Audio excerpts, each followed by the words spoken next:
सत्संगत जी, प्यार से कहना धन निरंकार जी का सदुपयोग ही करना है। किसी के नुकसान का कारण अपने आप को या किसी वस्तु को नहीं बनाना। मन में भाव हर किसी के लिए एक शुद्ध विचार रखते हुए हर किसी के लिए फिर वो मन से एक दुआ अरदास कि ये जहाँ किसी के दिन घर में जीवन में एक स्वास्थ्य रूप किसी भी तरह का एक नुकसान हो रहा है तो वो भी एक भक्तों का दिल तो इस तरह पिघलता है, किसी को देखकर ठीक नहीं है तो उनसे ज़्यादा उनका दर्द भक्त समझते हैं। तो कैसे ऐसे वाले जीवन को मुबारकबाद जीवन कहा जाता है। ये एक परोपकारी जीवन होता है। अपने लिए सेल्फ सेंटर्ड होके, सेल्फिश होके, ये अपने ऊपर केंद्रित नहीं, पूरे संसार की भलाई के लिए भक्त अपना जीवन लगा देते हैं। पूरी ह्यूमैनिटी, पूरी मानवता के लिए ये संसार में आकर तो कैसे जहाँ एक मन में भी भाव होते हैं कि ये एक समान अगर नहीं भी कोई दिख रहा पर सब ही एक है, तो भाव वही कि भक्तों ने युगों से ये जो संदेश दिया है कि कैसे इस परमात्मा को जानकर फिर अपने जीवन में बदलाव आ सकता है। ये जीवन बहुत ही सहज जिया जा सकता है। ये मन एक स्थिर करके हर समय रखा जा सकता है। इस स्थिर के साथ नाता जोड़ लिया तो मन भी स्थिर। ये एक दुनियावी आंधियाँ आती भी हैं अगर तो वो कुछ पीस ऑफ माइंड, ये चैन और सुकून दूर नहीं कर सकती। फिर तो हर किसी एक अवस्था में ही लगता है ग्रोथ की बात होती है। वहाँ पे एक अच्छी तहजीब के साथ साथ ये एक अंदर से स्पिरिचुअलिटी की भी बात की जाती है। ये चाहे फिर ये मानवता का संदेश उस रूप में एक गुणों को अपनाने वाली बात, तो चाहे बेशक छोटी उम्र से ये पढ़ाई सिखाई जाए, पर ये जीवन में हम हमेशा इसको कोई ऊपरी पढ़ाई की तरह ना लें, कोई सिखाई गई चीज़ की तरह ना लें, क्योंकि जिस समय ये परमात्मा, ये निराकार ब्रह्म ज्ञान से जीवन में उतर गई बात, जहाँ एक फाइन लाइन होती है, एक बहुत ही संकीर्ण सी एक रेखा जो एक हमारे मनोबल की बात और एक अहंकार की बात कि कैसे एक हम अपनी सेल्फ रिस्पेक्ट और ईगो के बीच में जो एक लाइन है कि अक्सर हम ये बात तो हर किसी को सिखाया जाता है कि एक दूसरे का मनोबल बढ़ाओ, वो मोटिवेशन बढ़ाओ, पर कहाँ वो मोटिवेशन को अब हमारे ही मन में हमने उस तरह लेना है कि वो एक जिस काम के लिए है वो अपना काम उस तरह करे, वो अहंकार की तरफ ना जाए। अक्सर सूक्ष्म अहंकार की भी बात होती है कि हमें पता तक नहीं चलता कि कब एक छोटी सी जगह से ही हमारे अंदर अहंकार धीरे धीरे घुस रहा है। चाहे वो कोई बड़ा एपिसोड, कोई बड़ी घटना ना हो, एक छोटी सी ही चीज़ कि किसी का कुछ अपने आप से तुलना करके हमने देखा कि उससे ज़्यादा अच्छे हो गए हम किसी बात में, और वहीं किसी के ना जताने पर भी खुद ही इस बात को मन में अहंकार के रूप में लेते जाते हैं, तो फिर ये अहंकार तो अपना घर बनाएगा ही मन में, और साथ ही ये परमात्मा उतना मन से जाएगा भी। तो हमें किसको टिकाना है, किसको नहीं, ये शरीर की भी जब बात हो रही है तो हाँ, ये आत्मा जो है वो ज़्यादा इस शरीर से महत्वपूर्ण उस रूप में तो है, पर ये परमात्मा ने शरीर भी इसलिए दिया है कि हम इसकी देखभाल करते गए सारे अपने रिस्पॉन्सिबिलिटीज़ भी निभाएं। जैसे एक मटका या कोई भी बर्तन ले लें, एक बाहर की सुंदरता से ज़्यादा वो मजबूती इम्पॉर्टेंट होती है कि अंदर उस पात्र में क्या है, वो पानी है या जो भी है, क्या टिकेगा। एक थोड़ा सा भी सुराख हो जाए तो वो पानी तो पात्र में टिकेगा नहीं, बह जाएगा। तो उसी तरह ये तन मन धन के साधन ये निराकार ने तो दिए हैं हमें, पर अब हमें इन साधनों को क्या करना है। इतने गुण बिल्कुल निर्गुण होते हुए भी तो हमें भी ये सब ज़्यादा से ज़्यादा ऐसे कोशिश करनी है कि हम बिल्कुल वही गुणों को अपने जीवन में उतार पाए, उसी तरह अपने जीवन को चला पाए जिस तरह युगों युगों में संतों ने चाहा है कि एक कर्म हमारे ऐसे बनते जाएं, एक ऐसा हमारे दिल से दिल का रिश्ता इस निरंकार प्रभु परमात्मा से जुड़े। ये जो एका है ये निरंकार की तरफ इशारा करते हुए कि जो भी पूर्ण गुरसिक होंगे, जिनको ये ब्रह्म ज्ञान की दात प्राप्त हो गई और उसके बाद वो अपने अहंकार को तज के ये उस तरह एक सिर्फ इस एक ही के साथ ही जुड़ा हो, चाहे वो किसी भी भाव से हम लेते हो, जो अपनी श्रद्धा से जो भी बुलाना चाहे, तो उसके साथ जब तक जुड़े हैं इसका एहसास करते हुए तो ही सब कुछ है। नहीं तो वो एहसास जिस पर खो दिया, समझो वो जीवन काल वहीं थम गया, या फिर वो भी नहीं पता लगता कि कब वो पतन की ओर एक हमारे सोच विचार बन जाते हैं।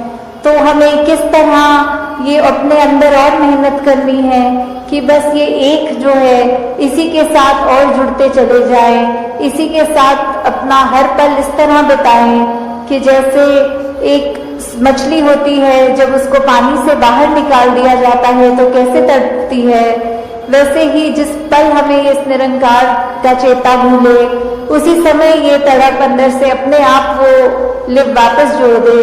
तो इस तरह कोशिश करके अपने जीवन को हम एक उस तरह ढालें कि किस में हमें जहाँ ये निरंकार प्रभु परमात्मा जो अंगसंग है, सदा है, कायम है और उसको ना कोई काट सकता है ना उसको कोई गीला कर सकता है, एक ऐसा परमात्मा जो शुरू से था और अंत तक है और उसका कोई अंत ही नहीं है। तो वैसे ही हमें भी उसके साथ जुड़ते हुए अपने जीवन को भी और सुधारना चाहिए। तो उसी भाव से जब एक मर्यादित रूप में सत्संग होती है और सारी वो बातें सबकी सुनी जाती हैं तो अपना मन जहाँ हमारा और साफ होता जाता है, जीवन में अच्छे गुण आते रहते हैं और उसी तरह हम एक और खूबसूरत ये इंसान बनते हैं। हम खुद भी इस मिशन के साथ जब जुड़े हैं तो ये निरंकारी मिशन का हम एक एक व्यक्ति, हम यहाँ एक एक महापुरुष अपने जीवन को उस तरह सुधार के रखे कि एक समाज में भी अगर कहीं जाएं तो सबके मन में यही लगे कि इस व्यक्ति के जैसे बनना है, इसके पास एक ऐसी दात है जो उसको एक हमेशा बाकियों से अलग दिखाती है। तो इस तरह हमारे कर्म ही जब वो प्रचार का रूप ले ले, हमारी भाषा ही प्रचार का रूप ले ले, हमारे सोच ही प्रचार का रूप ले ले, तो फिर हमारा ये जीवन काल जब तक है और उसके बाद जैसे लोग सुखी पर लोग सुहेला, तो किस तरह ये जीवन भी जीते हुए हमने जहाँ वो ह्यूमन वैल्यूज को रखना है, एकत्व, भाईचारा, मिलवर्तन, करुणा, दया, ऐसे अनगिनत जो भी है वो तो रखकर अपने जीवन में हर पल जीवन को जीना है। और उसके बाद ये ब्रह्म ज्ञान जो इस जीवन काल में हमें मिल गया है वो दात को हमें हर पल ऐसे याद रखना है कि कभी भी अगर अंत समय हो तो वो दात हमें हमसे छिन ना जाए, उसको निरंकार को ऐसे संभालते हुए हर पल निरंकार का एहसास रखना है और उसके बाद सिर्फ वही एक दात है। और यहाँ पे भी जो सत्संग के दौरान भी हमने सुना, चाहे वो छोटे बच्चे की ज़बान से हो, चाहे बुजुर्गों के, चाहे वो कोई भी तरह का सहारा लिया हो, स्पीच का, गीत का, कविता का, तो सबने एक ही बात दोहराई कि ये जो मिशन हमें क्या शिक्षा दे रहा है, ये ईश्वर परमात्मा पर निरंकार ये हमारे लिए क्या अहमता जीवन में रखते हैं। और हालांकि ये भी उस तरह से देखा जाए तो हम अगर सिमरन कर रहे हैं और निरंकार प्रभु परमात्मा को याद कर रहे हैं तो उसका उद्देश्य क्या है कि निरंकार को तो कोई फर्क नहीं पड़ेगा कि हम अगर निरंकार को याद रख रहे हैं कि नहीं, पर हमें अपनी इस जीवन काल में किस तरह जीना है वो अगर नज़रिए से देखें तो हम सही रास्ते पे हैं कि गलत, वो जो हमारा एक है मेजरमेंट लेने का कि किस तरफ हैं हम, उसको अगर तोलना हो तो यही पता लगता है कि अगर हम सिमरन करके कोई भी कार्य का डिसीजन ले रहे हों तो हमें अपने आप पता लग जाएगा कि अगर मन में वो कार्य करने का समझ में आता है कि गिल्ट, अपने आप को बहुत ही कोई ऐसा काम करने के प्रति एक मन को हम पुश करते हैं कि उससे हमें शायद लगता है हम बहादुर हैं। तो असली बहादुरी क्या है? ये असली बहादुरी तो वही कि जो भी सत्य है उसको समझ के, उसको एक हकीकत को जानने के बाद आंख ना बंद करना कि ये संसार में आए हैं तो मौत भी निश्चित है। एक जीते जी उस बात को, उस फैक्ट को अगर हम ना भूलें, इस सत्य के पहचान के बाद ये सत्य को जीवन में अपनाएं तो ही वाकई में बहादुर हैं, क्योंकि कायरता तो फिर आंख बंद करने में होगी। एक जैसे हम अक्सर सुनते भी हैं उदाहरण कि एक सामने अगर कोई, हम किसी से बात करते वक्त कह देते हैं कि सामने अगर शेर खड़ा है तो आंख बंद कर लेंगे तो वो चला नहीं जाएगा सामने से। तो कायरता और बहादुरी ये पहलू जीवन में देखें तो वही कि एक जीवन में समाप्त होना है और जीते जी एक अनेकों रंग ये जिंदगी दिखाती है, एक हर एक स्थिति में अलग महसूस कराती है। तो क्या सिर्फ मन की ये फीलिंग्स पे या इमोशंस पे या मन के एक उतार चढ़ाव को ही हम अगर हकीकत मान लेंगे तो स्थिर नहीं हो पाएंगे। एक सदैव के लिए स्थिरता, सहजता चाहिए, तो इस सत्य के साथ ही जुड़ना होगा। और वो सत्य, ये ब्रह्म ज्ञान कि हर समय ये परमात्मा का एहसास, इसको पहले जानकर फिर इसको एक इस पर पूरा विश्वास होना और विश्वास के साथ ही जीवन में भक्ति और आनंद आना। कैसे फिर जीवन में इस प्रभु के प्रति वो प्रेमा भक्ति की अवस्था एक हमेशा के लिए। फिर कोई भक्ति में ये नहीं कहा जाता कि दुनियावी काम छोड़ दो, एक जो भी एक साधन है जीविका कमाने का उसको त्याग दो, कहीं दूर चले जाओ, एकांत में चले जाओ। नहीं, एक एकांत में एक समाज से कट के उस तरह भक्ति नहीं, समाज घर परिवार में रह के भक्ति करना। हर एक परमात्मा की रचना, हर एक इंसान, चाहे वो घर के मेंबर्स हों या फिर कोई दोस्त या फिर कोई अजनबी, तो कैसे हर एक में जहाँ परमात्मा है, हर एक में उस परमात्मा का वास है, तो ये परमात्मा हर एक में देखा जा सकता है। तो वो उससे इसकी दूरी ये तय हो जाती है जब साक्षात ब्रह्म ज्ञान द्वारा ये परमात्मा दिखता है, फिर वो कण कण में दिखता है। फिर ये परमात्मा एक हर समय की सच्चाई बन जाती है। बाकी दुनियावी सच्चाइयाँ तो बदलती रहती हैं, कोई भी ऐसी चीज़ नहीं जो सदैव की सच्चाई हो। एक शरीर को भी हम ले तो ये भी बदल जाता है, हमारे सोच ख्याल को ले ये भी बदल जाते हैं, कोई भी तत्व ले में वो भी अपना रूप बदल लेता है। तो कैसे सिर्फ और सिर्फ ये परमात्मा जो अगर जहाँ पे भी आस्था है, विश्वास है, उस धर्म ग्रंथ को भी पकड़ लें तो वही परिभाषा एक ही कि ये परमात्मा, इसका कोई टुकड़े नहीं कर सकता, ये कोई फॉर्म में नहीं है, ये हर जगह है, शुरू से था और सृष्टि खत्म होने पे ये अंत नहीं है इसका। कैसे ये कोई भी चीज़ से एक कम ज़्यादा नहीं किया जा सकता। तो जो ये सच्चाई को पहचान लेता है, वाक्य में वो अपनी हकीकत भी पहचान लेता है कि एक शरीर से जुड़ी हुई एक शॉर्ट टर्म, एक छोटे, एक कुछ सालों के लिए कम समय की एक सच्चाई नहीं, पर सदैव रहने वाली सच्चाई। कैसे फिर मन परिस्थितियों के साथ एंग्शियस नहीं होता, एक मन में ऐसे ख्याल नहीं आते जो बेचैन कर देते हैं, क्योंकि सब में ही ये परमात्मा का हाथ एक आशीर्वाद रूप ही दिखता है कि अभी अगर ये परिस्थिति आई है तो हमें इस परिस्थिति से क्या सीखना है, हमें अपना कॉन्डक्ट कैसे रखना है। तो हर किसी चीज़ में जब एक हम कण-कण से शिक्षा ले लेते हैं तो वाकई ही परमात्मा का एहसास कण-कण में हुए, और ये एहसास कोई भी चीज़ से हो सकता है।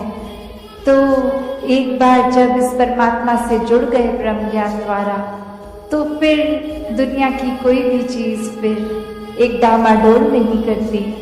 फिर सिर्फ एक हम उस चीज़ के मोहताज नहीं रह जाते कि जब जब जीवन में हमारे हिसाब से जीवन चल रहा है तब तो परमात्मा है, वरना एक नहीं कोई हमारे मुताबिक चीज़ चली तो परमात्मा को ही कोसते चले गए। परमात्मा से ये मन की एक शक की बात कि परमात्मा हो भी कि नहीं हो, अगर हो तो हमारी क्यों नहीं सुनते हो, एक हमारे ही शरीर में क्यों तकलीफ दी, एक हमें ही कोई धनहीन क्यों रखा, एक हमें ही ऐसी परेशानियां जीवन के इतने पड़ाव पे इतनी लगातार क्यों दी। भक्त तो जानते हैं कि परमात्मा का होना ही सच्चाई है, परमात्मा द्वारा हर पल जीवन का ये प्रसाद रूप है। इसको अब कैसे निभाना है वो हम पे है, एक हमारी चेतनता उसको प्रयोग में लाना है कि कैसे एक कर्म जहाँ करने की आज़ादी है वहाँ किस तरह चुनाव करना है कि किस समय में कौन से कर्मों को करना है। और उत्तर बहुत ही सरल कि हम कर्म भी वो करते हैं जो हमारी सोच बन जाती है, जो चरित्र बन जाता है, जो बोली भाषा जैसी बन जाती है। तो बात वही कि जब ये परमात्मा को ही मन में बसाएंगे तो हर पल इसी का शुक्राना होगा, इसी का एहसास होगा और इसी परमात्मा के ऊपर जीवन आधारित होगा तो कर्म भी बहुत पावन बन जाएंगे। एक पूरी दुनिया के लिए एक दिल से सेवा होगी, एक पूरी दुनिया के लिए जीवन बीतेंगे, सिर्फ एक अपने लिए सेल्फिश होके खुदगर्ज होके नहीं, पर वाक्य में एक पूरे संसार के कल्याण के लिए हमारा जीवन होगा। तो एक बालक बालिका के जीवन में ग्रोथ की बात होती है, वहाँ पे एक अच्छी तहजीब के साथ साथ ये एक अंदर से स्पिरिचुअलिटी की भी बात की जाती है। ये चाहे इस निराकार को देखकर मन में पहले बसाया जाए, इससे प्रेम किया जाए, तो ऐसा ही भाव संतों ने भी हमेशा समझाया कि कैसे अपने जीवन में हर समय ये कोई भी कार्य करते हुए ये भक्ति उस समय भी की जा सकती है जब कोई काम किया जाता है, ये प्रेम भी हर समय, ये प्यार भी किया जाता है तो भी वही एहसास मन में रहता है कि परमात्मा जब कण कण में है, हर एक में है, तो ये प्यार भी अपने आप स्वाभाविक हो जाता है हर पल में होने के लिए। और अगर किसी पल में भी हमें वो चिड़चिड़ापन, वो बेचैनी का एहसास है तो वो समय है जहाँ हमें अपने अंदर झांक के देखना है कि अगर ऐसा महसूस हो रहा है तो ये हमारे अंदर का प्रेम, ये सहनशीलता, ये करुणा, दया, ये ऐसी विशाल मन को हमने कहीं खुद ही तो संकीर्ण नहीं कर लिया और ये काम खुद पे तो फिर कुछ समय का नहीं होता। ये हर पल इस निराकार के एहसास में रह के खुद की बेहतरी के लिए एक शिक्षा जो सत्संग से भी मिलती है और सत्संग समाप्त होने के बाद भी पूरे संसार से, एक कण-कण से भी मिलती है।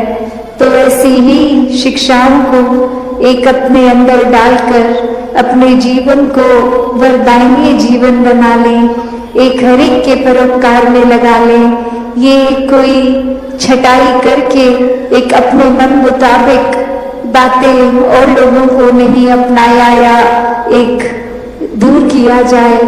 ये हर समय के लिए मन के भाव हों कि हर कोई अपने जीवन में भक्ति को अपनाता रहे, एक दूसरे के लिए आदर सत्कार ही मन में हो।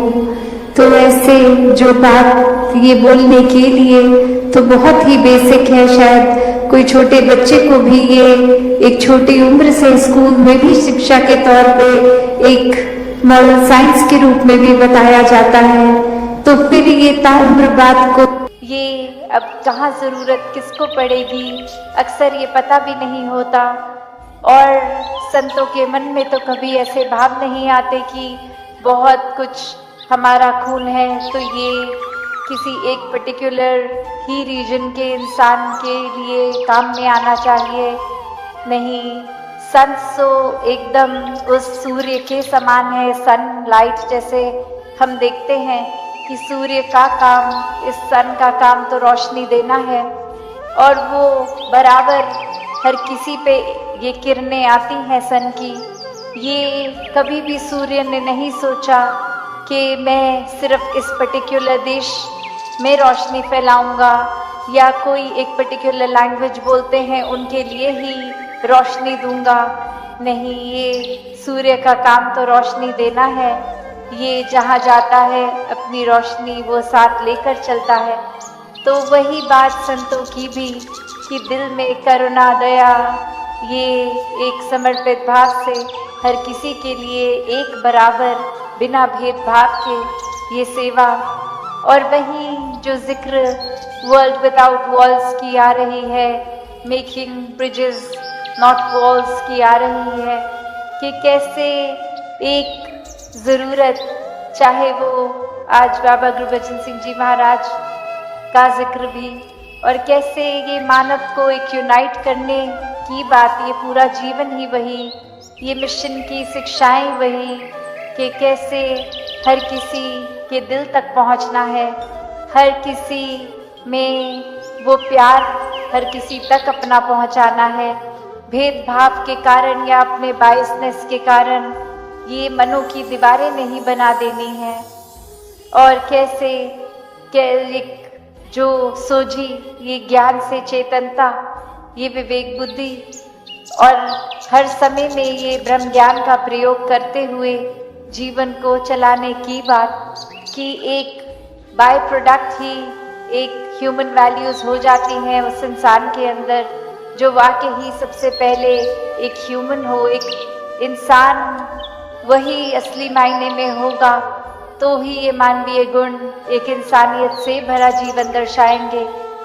तो बात ये नहीं कि कोई कहाँ रहता है, कैसा दिखता है, क्या खाते हैं, क्या बोलते हैं, पर ये दिल के बात, ये भाव, ये एक मन में कैसी सोच है, कैसे भाव हैं।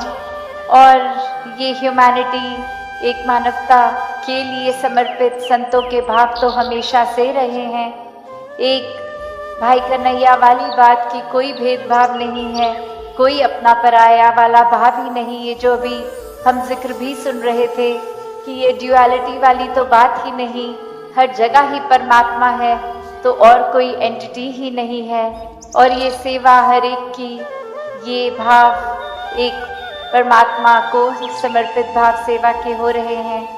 और कैसे एक आज की दुनिया में भी देखा जाए तो ये अक्सर हम सुनते हैं, कितनी बारी बाबा हरदेव सिंह जी महाराज के द्वारा भी ये कोट बहुत सुना कि आज के समय तो ऐसे समय आ गए हैं जहाँ एक अगर डिस्ट्रक्शन की बात है तो वो मशीनरी, वो मिसाइल्स तो कितनी प्रोग्राम्ड है, वो कितनी गाइडेड है।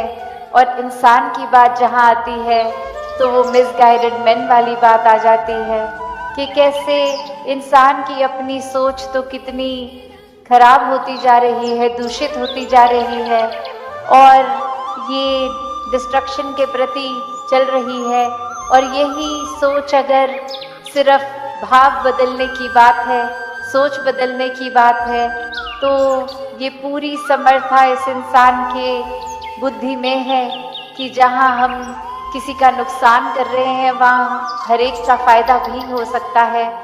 और उसी तरह फिर अगर सिर्फ भाव परिवर्तित हो जाएं तो फिर एक जीवन वाकई ही हर एक के काम आने वाला बनेगा, हर एक की सेवा में लगेगा। तो कैसे आज जहाँ चाचा प्रताप सिंह जी का भी जिक्र कि कैसे ये एक संत की अपने गुरु के प्रति एक समर्पण भाव इस चरण सीमा पे कि कैसे अपने से पहले ये भाव आए, तो जहाँ ये परिवार भी साथ एक उस रूप में आशीर्वाद हर एक का लेता है, तो भाव वही कि ये सिखलाई, ये जीवन सिर्फ एक ही संत की बात नहीं, यहाँ हर एक इस तरह से पूरे मानवता के लिए जब समर्पित भाव रखेंगे तो वाकई ही एक जीवन उस तरह से इस निराकार की इबादत में ही लगेगा। एक हर एक को अपनत्व के भाव से देखने के भाव, हर कोई अपना है, हर किसी के जीवन को किस तरह और बेहतर किया जाए, एक उसी पे फोकस रहेगा, एक पॉजिटिविटी पे फोकस रहेगा। तो कैसे ये शिक्षाएं संतों की हमेशा से जहाँ रही हैं और निरंकारी राजमाता जी का भी जीवन उस तरह ये बाबा गुरबचन सिंह जी के साथ साथ देखने को उस रूप में भी हर एक ने जो देखा कि कैसे फिर ये मानवता के कल्याण के लिए ये नूरानी जोड़ी हर समय कैसी भी कंडीशंस, आज हमने स्पीच में भी सुना कि उस समय चाहे साधन इतने नहीं थे, एक इतनी कन्वीनियंस से ट्रैवलिंग नहीं होती थी, फिर भी ये मन में भाव था कि पूरी मानवता का कल्याण करना है, हर एक पीड़ित आत्मा को इस परमात्मा से मिलाना है। उसके लिए अपना कंफर्ट जोन छोड़ के एक हर एक के लिए समर्पित सेवा भाव से ही ये मानवता के लिए ये प्रचार रूप उस समय से कर रहे हैं।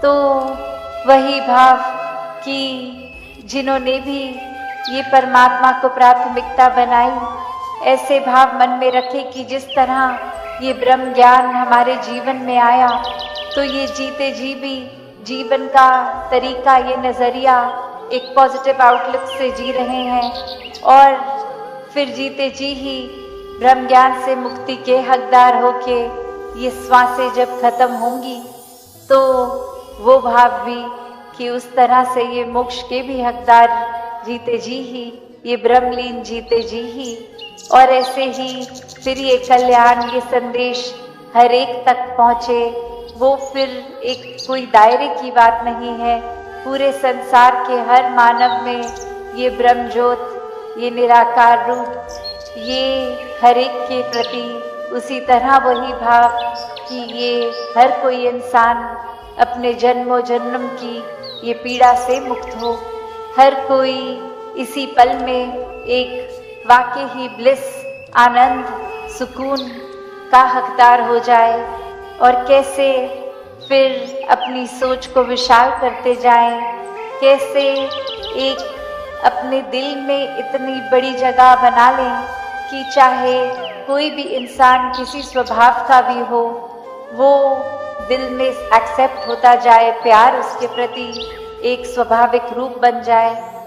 तो मानवता से ये जो प्यार की बात होती है, ये कोई काम नहीं है, ये तो एक हमारा एक बीइंग ह्यूमंस वाली बात की कैसे वो बेसिक एसेंस ही है कि ये कोई सीखने की बात नहीं है कि प्यार करना है, अच्छी तरह एक अपने आप को मानवीय गुणों से युक्त करके हर एक तक वो पहुंचाने हैं।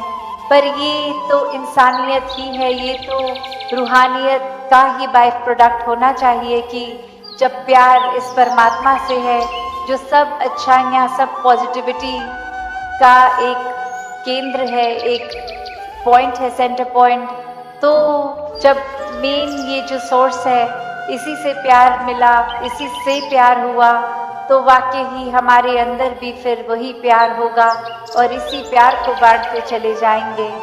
तो कैसे आज जहाँ एक स्पिरिचुअलिटी को अपने जीवन में इस प्रैक्टिकल रूप में हर संत जीते हैं कि सिर्फ ये कोई कुछ समय की बात नहीं कि हमें अपने मन को परमात्मा से जोड़ना है, ये 24 घंटे की बात है और उसी में ये भाव सेवा का बना रहता है, सत्संग आने का जज्बा मन से, सुमिरन भाव, और फिर वो सेवा भी कोई एक इस तरह से रिस्ट्रिक्टेड नहीं, हर पल में की जा सकती है। अपने घर में हो तो परिवार वालों की सेवा की जा सकती है, ऑफिस, स्कूल्स, कहीं पे भी हो, उस लिहाजे में हर एक के साथ हर एक की बात सुनते हुए एक कैसे एक अंडरस्टैंड हर एक इंसान को करते हुए, किसी के प्रति अपने भावों को खराब ना करते हुए, उस तरह उस माहौल को भी हम और खूबसूरत बना सकते हैं। कैसे फिर अपने जीवन के किसी भी पड़ाव में हो, ये सेवा तो कहीं पे भी की जा सकती है। तो ऐसा ही भाव, ऐसे ही गुण, ऐसा ही ये जो आज हम सिखलाई सीख रहे हैं मानव एकता दिवस पे कि अपने जीवन को अगर पूरी तरह वाकई ही जीना है तो सेल्फिश होके नहीं, अपने ऊपर केंद्रित होके नहीं, पर हर एक के लिए जीवन को जीना है। हर किसी के साथ ये एमिकेबली एक प्यार से रहना है। ये सोच तो हर एक की अलग हो सकती है, पर ये समझने की कोशिश हमेशा करते रहना चाहिए। एक इंसान बिल्कुल हम जैसा चाहेंगे, हमारे जैसा तो होगा नहीं, तो फिर भी ये इंसान जो है बहुत ही प्यारा है, क्योंकि इसमें भी परमात्मा है और हर एक में बहुत कुछ है सीखने के लिए। तो ऐसे ही हर किसी से शिक्षाएं तो मिलती रहेंगी। वो अब नज़रिया हमारा कि किस तरह वो पॉजिटिविटी छांटे। जिस तरह एक अगर हम कभी खाना खा रहे होते हैं तो कभी एक आउटडोर बैठे हैं और अगर कोई मक्खी या कीड़ा खाने में आ जाता है तो हम एक सिर्फ वो गिराई उतनी तोड़ के उसको साइड कर देते हैं, बाकी एक साफ खाने को साफ खाने की तरह ही खाते हैं। उसी तरह एक पॉजिटिविटी और नेगेटिविटी हर जगह एक साथ जब मिलेगी तो हम किसके ग्राहक हैं? क्या हम गंदगी के ग्राहक हैं या ये साफ सुथरा निराकार ये पॉजिटिविटी जो है इसके ग्राहक हैं? तो ये चुनाव हम सबका कि कैसे हम अपना नज़रिया, अपना फोकस क्या बना के रखें, क्योंकि रास्ते तो सारे ही खुले हैं। ये हम चाहें तो एक इंसान जहाँ एक फरिश्ते का भी रुतबा पा सकता है, वही एक दानव का भी पा सकता है। तो वो रास्ता हमारा क्या है, ये ब्रह्म ज्ञान, ये सोजी से हम हर समय ही इस तरह अपने जीवन को जिएं कि जब एहसास में निराकार है तो फिर एक चुनाव गलत नहीं हो सकता। पर अगर हम कोई चतुर चालाकी कर रहे हैं, नाम तो निराकार का ले रहे हैं, पर उसके पीछे हमारा कोई अपना वेस्टेड इंटरेस्ट, कोई सेल्फिश नीड है, तो फिर ये एक दिखावा ही है। फिर ये कुछ पाने के लिए सिर्फ एक ढोंग है। तो बस अपनी सोच को वाकई ही एक साफ रखना है, सिर्फ इसलिए नहीं कि आसपास वाले क्या सोचेंगे, क्या कहेंगे, सिर्फ ये कारण नहीं है। हर एक ने अपने लिए, अपनी बेहतरी के लिए इस निराकार से जुड़ना है। ये भक्ति के लिए, इस प्यार के लिए, मानवता से प्यार करना है। तो हर किसी के दिलों में प्यार और गहरा बैठे, ये विनम्रता से जीवन, एक ह्यूमिलिटी से दासों के दास बन के ऐसे भावों से हर कोई जीता चला जाए। और ये जहाँ बात यूनिटी की, वो तो एकत्व जब इस परमात्मा से हमारा हो गया तो फिर हर किसी से स्वाभाविक हो ही जाएगा। तो बात यहाँ सिर्फ एक होने की है कि ये सिर्फ एक ही हो, कोई दूसरा फिर हो ही ना। तो बात यही, जब परमात्मा पूरे ब्रह्मांड के कण कण में है तो और कुछ है ही नहीं। जब ऐसा नजरिया, ऐसे दिल में भाव रखेंगे तो वाकई ही ये मानव एकता पल पल में हासिल होती रहेगी। सतगुरु बाबा जी के वचन मन में हमेशा बैठे रहेंगे। ये जीवन उन्हीं वचनों पर फिर चलता जाएगा। सत संगत जी, धन निरंकार जी।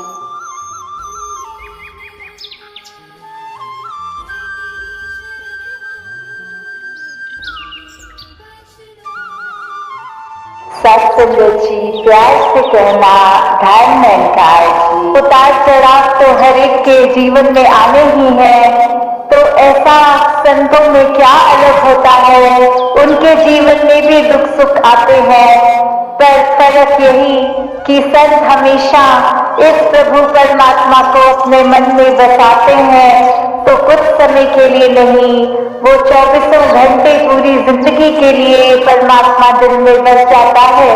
और जब ये परमात्मा दिल में होता है तो एक जीवन में कुछ भी घटता है, मन इस परमात्मा से जो हमेशा एक स्थिर है, परमात्मा अपने स्थान से हिलता नहीं है। बाकी दुनिया की कोई भी चीज देख ले, पूरे ब्रह्मांड की, वो हिलता ही रहती है सब।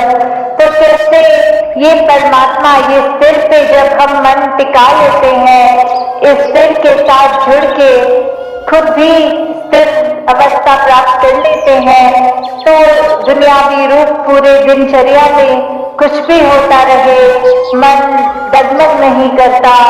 मन समय के स्थिति के अनुसार बहुत ही अपने मन को डुबाता नहीं है। अगर बुरी एक घटना घट जाए या बहुत ही बावले रूप की तरह खुशी भी नहीं मनाता। क्यों? क्योंकि ये स्थिर के साथ जब जुड़ जाते हैं, मन बहुत ही सहज हो जाता है। फिर एक गोइंग विद द फ्लो वाली बात आ जाती है कि कैसे ये परमात्मा ही जो हर चीज का करता है। जब मन इस पे टिका लिया, एक अपने आप को इसके हवाले कर दिया, तो फिर ये बात कि ये जो भी कर रहा है, इसका किया सब पूर्ण, सब परफेक्ट एकदम है, तो फिर एक चिंता मन में उस रूप में नहीं आती। फिर यही बात कि जो ये कर रहा है, इसी की रजा में राजी हैं हम, तो फिर एक कुछ भी हमें मन को खट्टा करने वाली बात नहीं लगती। कोई भी स्थिति एक ऐसी नहीं लगती कि ये परमात्मा ने जीवन में क्यों डाल दिया, या ये ऐसे करता परमात्मा तो ज्यादा बेहतर होता।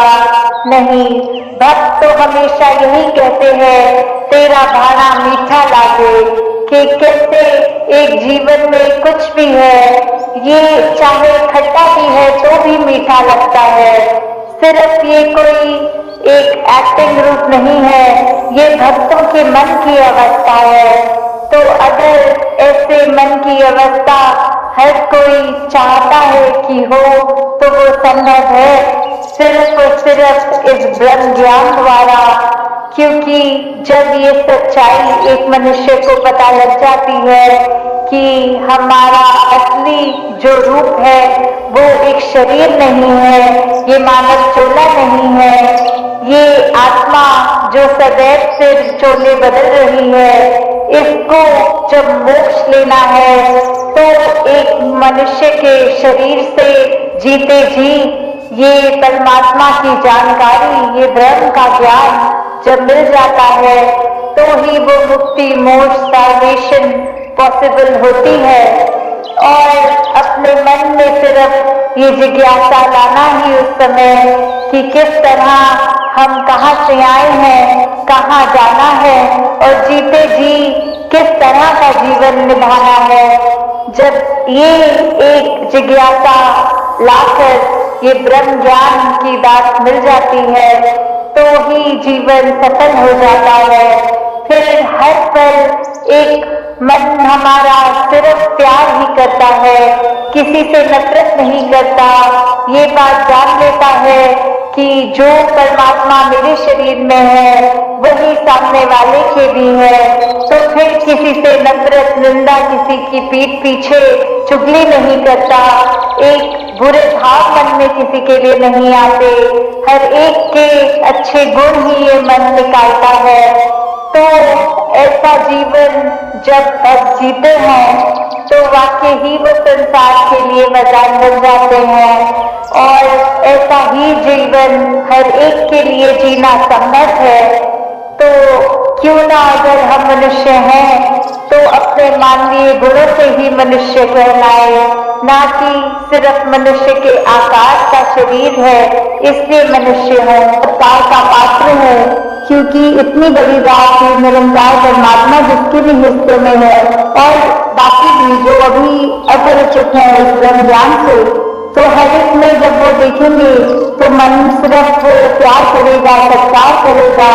और फिर हम हर एक को बेनिफिट ऑफ डाउट की जो बात आती है कि अगर किसी ने कुछ हमें गलत भी कर दिया, कोई किसी का कर्म हमें दुख पहुंचाता है, तो अपने उस व्यक्ति से गुस्सा ना करके सिर्फ एक ही बात मन में अपने आप आएगा कि उस व्यक्ति की शायद कोई मजबूरी रही होगी, आज उसका हो सकता है कोई अच्छा ना रहा हो, कोई किसी ने कुछ उसको बुरा बोल दिया हो तो इसलिए उसका मन कड़वा हुआ है, इसलिए उसके बोल करके निकले हैं। तो जब तक ये बात नहीं हम दे पाएंगे अगले को बेनिफिट ऑफ डाउट, तब तक हम सत्कार, प्यार कुछ भी नहीं उस तरह दे सकेंगे, क्योंकि हम अपने आप को तो बहुत जल्दी उस तरह माफ कर देते हैं कि चलो ये चीज हमसे गलत हो गई, कोई बात नहीं, हम अपने आप को माफ कर रहे हैं। पर वही अगर सामने वाला व्यक्ति कुछ अगर गलत करता है तो एकदम से हम उसका एक जजमेंट पास करते हैं, हम सोच विचार कर लेते हैं कि ये इंसान को तो आज के बाद होकर देखना भी नहीं है। तो हमें इस तरह अपने जीवन में सुधार करना है कि किसी ने अगर कुछ गलत कर भी दिया तो उसके लिए भी मन से यही अरदास करनी है कि दातार कृपा करके ये जो भी कमियां हैं हमारे अंदर, दूसरों के अंदर, वो दूर होती जाए और ऐसे ही प्यार और सत्कार जग में बढ़ता चला जाए। हाँ जी। गुण गावन नित ऐसे एक दे ऐसे दीदार करन। तो ये जो दीदार की बात होती है, किसका गुण गाना है, किसके दीदार करने हैं, तो वो ये परम पिता परमात्मा निरंकार, ये जो एक ऐसी सत्ता है जो शुरू से है, वो हमेशा से कायम दायम रहने वाली, कि कैसे हम जब तक वो एक निरंकार जो इस तरह से देखा जाए, अगर एक व्यक्ति दूसरे को देख रहा है तो उनकी आंखों के बीच में भी वो है, वो अपनी कल्पों से भी नजदीक है, जैसे बोलते हैं शारद से भी नजदीक। तो इतना करीब होने के बाद जब वो अपनी आंखों से नहीं खुद देखा जाता, वो संतों का संग करने के बाद ही ये बात प्राप्त होती है, जो अपने लिए तो सुखदायी होती भी है और हमारे जीवन में वो ऐसा एक हमारा पल पल बना देती है कि हर पल में सिर्फ ये निरंकार प्रभु परमात्मा का शुक्रिया निकलता है हर समय, और वो बात कि इसी के ही हमेशा गुणगान करने हैं। फिर बाकी चीजें लगता है कि है सबकी इम्पोर्टेंस अपनी है, पर निरंकार से ज्यादा इम्पोर्टेंट कुछ नहीं, इस परमात्मा से ज्यादा जरूरी कुछ नहीं। हाँ जी। इसे एक दे नाल जोड़ के बेड़ा जग दा पार करन। तो ये बेड़ा जग का इससे क्या मतलब हो रहा है? इससे सिर्फ यही बात कि हम जब जीवन काल की यात्रा अपनी जी रहे हैं तो उसमें हमें क्या एक ऐसा जो बोलते हैं कि परमानेंट चीज क्या है, कि जो सबसे मजबूत चीज जिसमें वो स्थिर है, उसमें कभी हमारे उतार चढ़ाव के साथ उतरना चढ़ना नहीं है। जैसे एक तूफान आता है तो हमें बोला जाता है कि कोई ऐसी चीज को पकड़ लो, जैसे पेड़ या कुछ जो अपना जमीन के अंदर इतनी मजबूती से जिसकी नींव गड़ी हो, ताकि वो हवा से हमें उड़ा नहीं सकती। हमने एक ऐसी स्थिर चीज को पकड़ लिया है जिसके कारण हम भी वो हवाएं हमको उड़ा के नहीं ले जा सकती। तो ऐसे ही जीवन में हम अपने जीवन को तब तक अपना अच्छे से जीवन जी सकेंगे जब तक हम ये निरंकार के साथ अपने मन से ना जुड़े, तब तक वो एक जीवन भी हमारे उतार चढ़ावों के साथ सिर्फ उथल पुथल मचाता है मन में।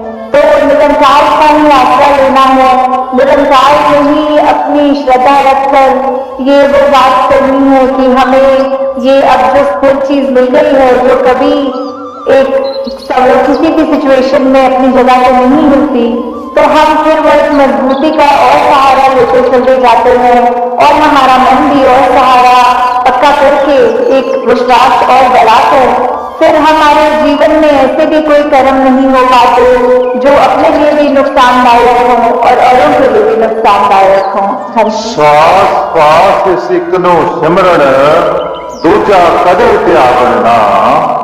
तो फिर जब एक ये लगन लग जाती है निरंकार के साथ ही अपने इसको हम हर पल अपने जहन में अपने ऐसे कर्मों में अपने भावों में पल पल वो हमें पता भी नहीं लगता कि जिस तरह सांस लेना होता है उसके लिए कोई खास समय अलग से नहीं निकलता, कुछ भी करते हुए हम वो श्वास लेते हैं, वैसे ही ये निरंकार का एहसास हमारे मुख से उस तरह कभी तो शब्द रूप में भी सिमरन निकलता है और कभी अगर कोई अन्य काम में व्यस्त है तो भी वो एक लिप जुड़ी जिसको बोलते हैं निरंकार के साथ, तो जब वो वहां पे हम रहे पूरे समय तो दिन में कुछ भी करते चले जाएं तो लगातार एक चीज एक कांस्टेंट रहती है, वो है कि ये निरंकार का एहसास। तो जब तक हम वो सिमरन रूप में अपना नाता निरंकार से और गहरा करते जाएं, जितना अधिक से अधिक हो सके मन में भी करें और बोल से भी सिमरन करें, ताकि वही बात की ये निरंकार ही है जो सही मायने में सब कुछ है और बिना उसके कुछ भी नहीं, और वो खुद भी सब कुछ होते हुए ना उस तरह दिखता है पर फिर भी इतने गुण बिल्कुल निर्गुण होते हुए भी।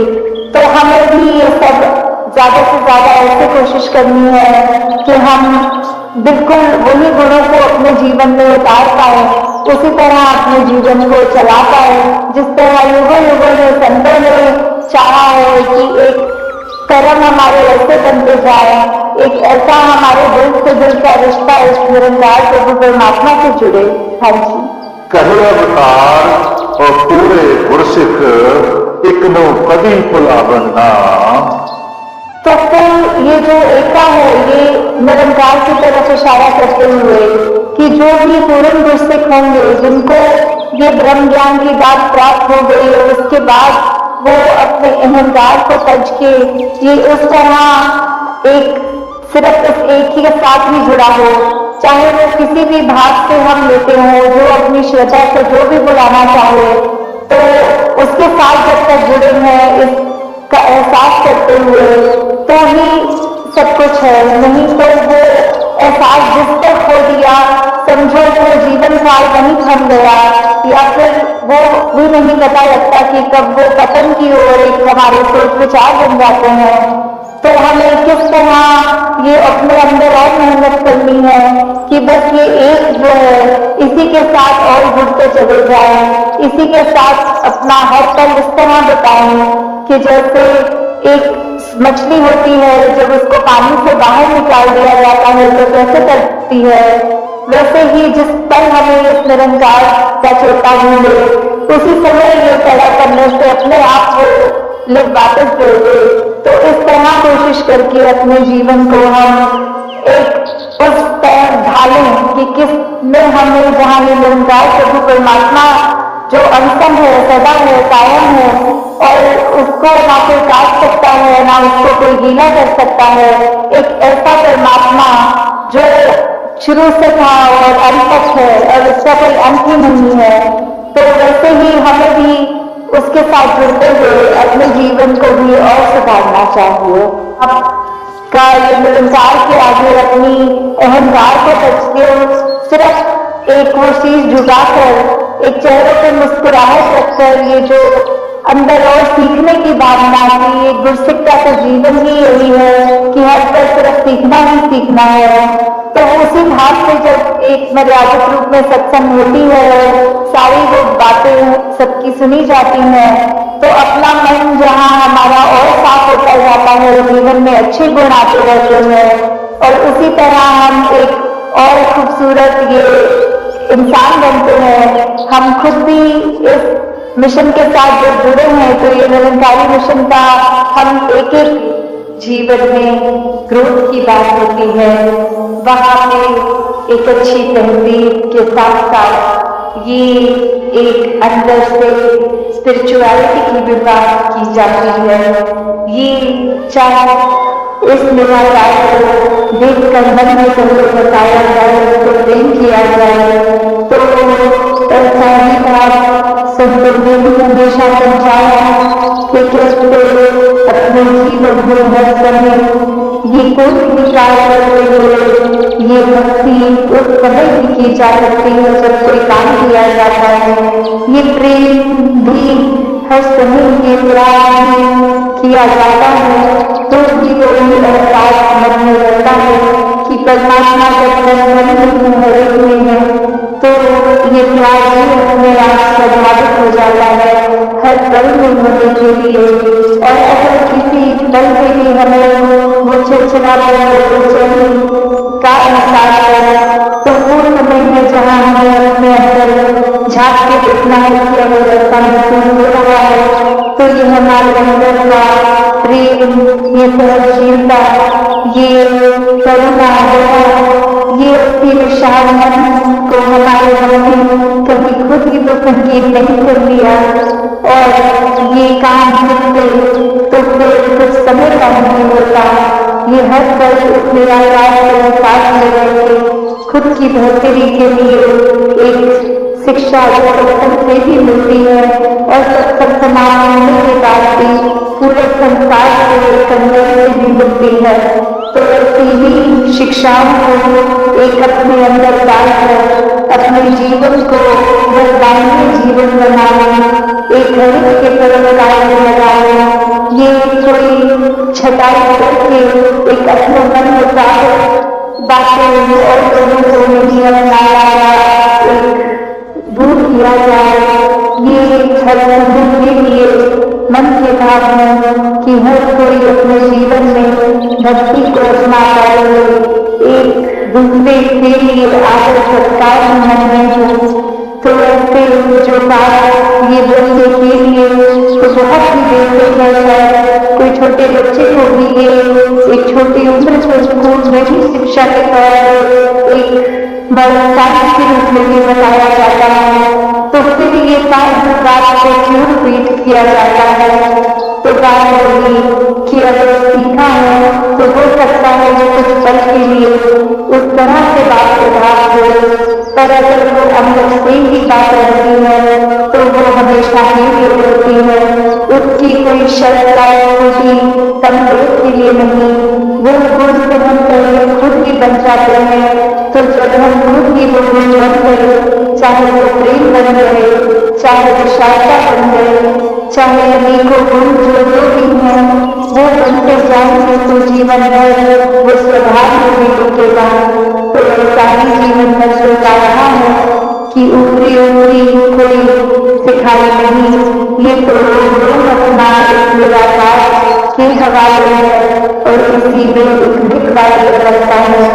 तो ऐसा ही भक्ति मेरा जीवन हर कोई जीना जाए तो सत्संग को प्राथमिकता दिए हुए अपने जीवन को हर काम किए जाए और उसमें भी कोई होगा, चाहे वो किसी प्रकार का भी एक ठीक नियम से किया गया काम हो, कोई कुछ चलाने ना मिले तो सरकार से कृपा करे कि हर एक के और होते जाए, हर एक के मन के भाव होते जाए, हर कोई निष्काम भाव को सेवा करता है। एक पूरे संसार के लिए भी एक हमारा एक कंपैशन भी मजबूत हो और उसी तरह फिर ये पूरे समाज के लिए, संसार के लिए अपनी कॉन्ट्रीब्यूशन को पॉजिटिव हर कोई देता जाए कि कैसे अपने जीवन में हर ये चलते ही जाना है। एक स्टार्टिंग के जगह मन के जीवन नहीं जिया जा सकता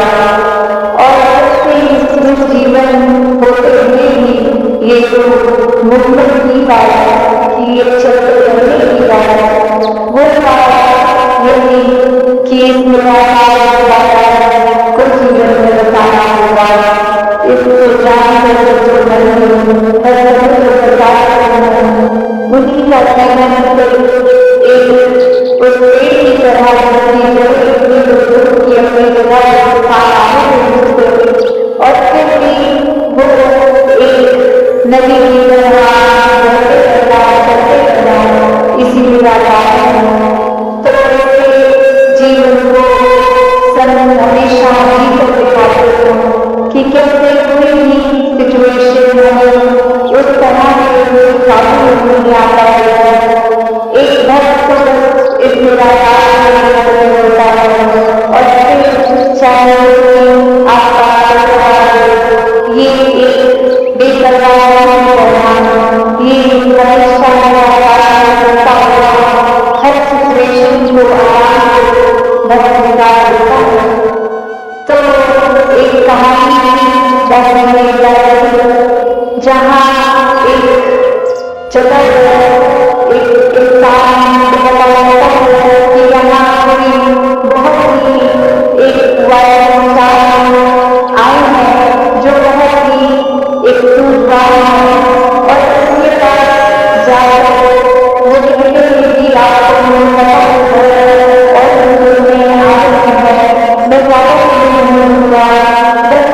एक व्यक्ति को शिक्षा जो आप जीवन में कोई मुझे एक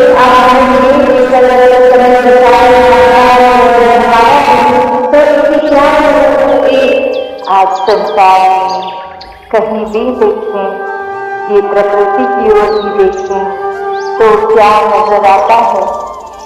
जो एक वृक्ष है, पेड़ है, उसका आकार, उसका स्वभाव एक नदी की ओर देखें उससे कितना अलग होगा। ये जिस तरह भी परमात्मा ने पूरी सृष्टि में इस प्रकृति की रचना करी तो सबको एक जैसा ही कार्य नहीं मिला करने के लिए।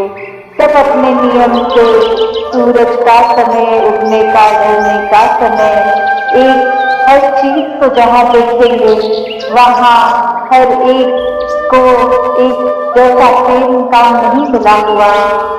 उसी प्रकार अगर हम फिर ये भी देखें कि हर कोई एक प्रकृति की चीज अगर आपस में कहे कि आप मुझसे कितने अलग दिखते हो, आपका कार्य मेरे जैसा नहीं है, आपका सोच ऑफ एनर्जी, खाना पीना सेम नहीं है मेरे जैसा, तो इसलिए आपस में भिड़ जाए। नहीं, प्रकृति में कभी ऐसा नहीं देखा गया कि कोई पहाड़ लड़ रहा है हवा से या कोई और चीज। तो बात रही कि चाहे देखने में कितने अलग, स्वभाव कितना अलग, फिर भी एक कोई देखी जाती है कि ये तालमेल, ये हार्मनी देखी जाती है। ये हार्मनी अब हम अगर अपने एक ह्यूमन के ऊपर देखें, इंसानों के ऊपर देखें तो इंसान किस तरह जी रहा है। एक छोटा सा ही कारण बना देता है कि सामने वाला व्यक्ति मेरे जैसा दिखता नहीं है, मेरी एक राज्य की भाषा नहीं बोलता, एक कुछ खाने पीने का एक तरीका, बोलचाल का, एक जाति, एक रिलीजन सब अलग है। तो इसको एक कारण बना लेता है खुद को दूसरे व्यक्ति से ज्यादा ऊंचा और अगले को नीची दृष्टि से देखने का। एक इंसान को जब परमात्मा ने बना के उस संसार में जन्म दिया तो क्या भाव होना एक इंसान का। इंसान को प्यार बनने के लिए, प्यार बांटने के लिए जो जन्म हुआ और वही एक जन्म नफरत में समय बर्बाद करने में लगा हुआ इंसान, अगर कोई बहाना ना भी हो तो भी छोटे छोटे कारण ही एक घर के अंदर ही बना देते हैं। अजनबियों के साथ तो छोड़ो, आपसी परिवार में भी कि अपने परिवार के इस सदस्य के इस स्वभाव की ये बात नहीं पसंद, इसलिए कुछ समय उनसे बात नहीं करेंगे या अपनी बोलचाल वाणी को गुस्से में या अपशब्द बोल के उनका तिरस्कार कर दिया जाता है। तो बात क्या, अगर हम एक पूरे संसार में, पूरे ब्रह्मांड में देखें तो एक हमारी एग्जिस्टेंस तो उसके सामने रत्ती भर भी नहीं है। फिर भी हमने अपनी मान्यताओं को, अपने आप को सर्वश्रेष्ठ बनाने, अपने दिमाग में ऐसा खुद को अहंकार से भर लिया कि फिर एक किसी के लिए भी दिल विशाल नहीं हो रहा, औरों के लिए क्या अपनों के लिए भी नहीं हो रहा। तो अगर हम ये देखें कि हर एक का स्वभाव अगर अलग है तो भी एक इंसानियत होना क्या है, एक इंसानियत हर एक को सबसे पहले एक्सेप्ट करने की बात कि बेशक हर एक का स्वभाव अलग है, फिर भी ये जानते हुए उनको अपनाना, ये अपनत्व आना जीवन में। और ये अपनत्व कैसे आ सकता है, ये एक इंस्टिंक्ट कैसे बन सकता है।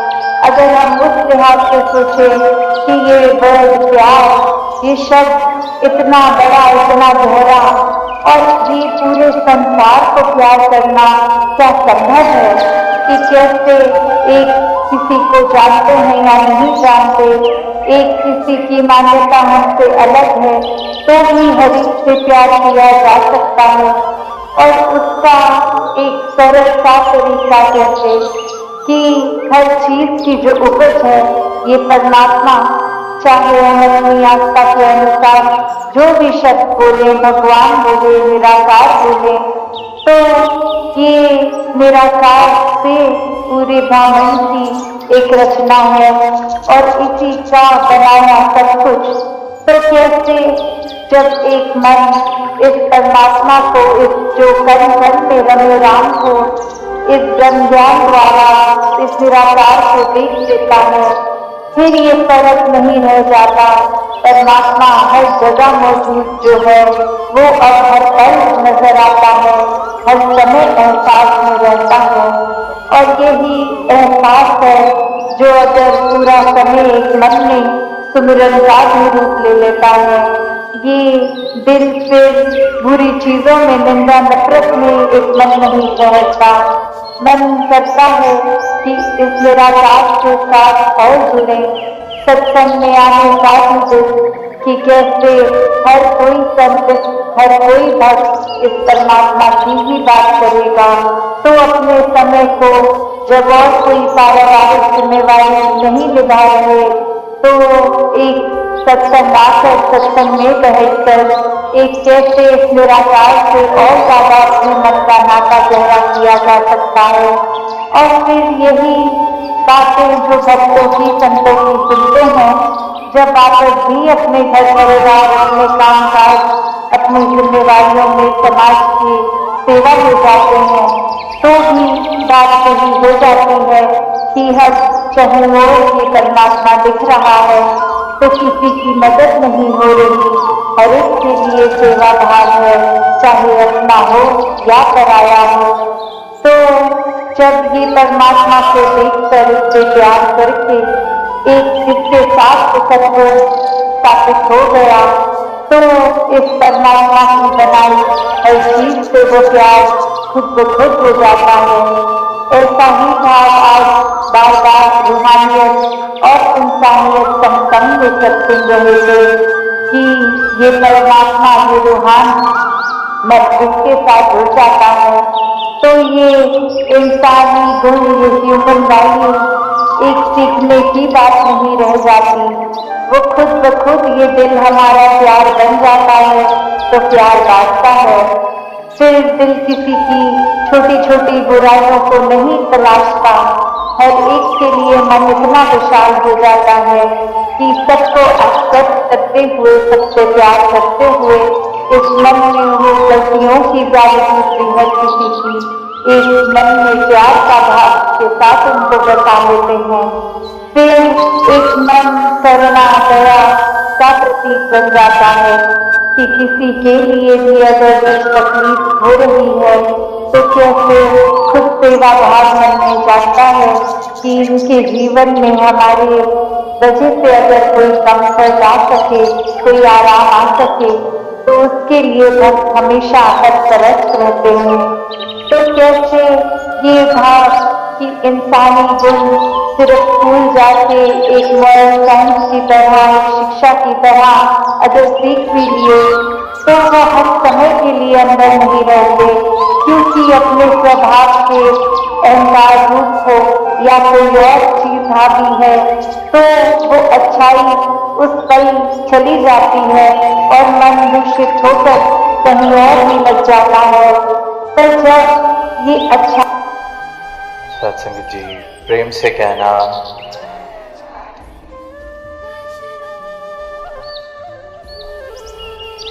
अभी गीत की पंक्ति हम सब सुन रहे थे कि ये रहमत मिलेगी ना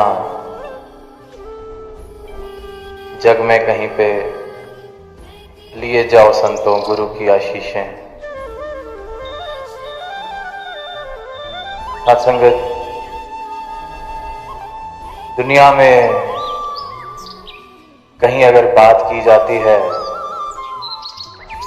परमात्मा की, गुरु की आशीषों की, तो अधिकतर देखा गया है कि दुनिया इन आशीर्वादों का या गुरु के या परमात्मा के ध्यान का, आशीर्वाद का एक ही मतलब बनाती है कि इस संसार में जो मैं चल रहा हूं, मेरे इस भौतिकता भरे जीवन में अगर कोई रुकावटें बनी हुई हैं तो वो रुकावटें हट जाएं, खुल जाएं।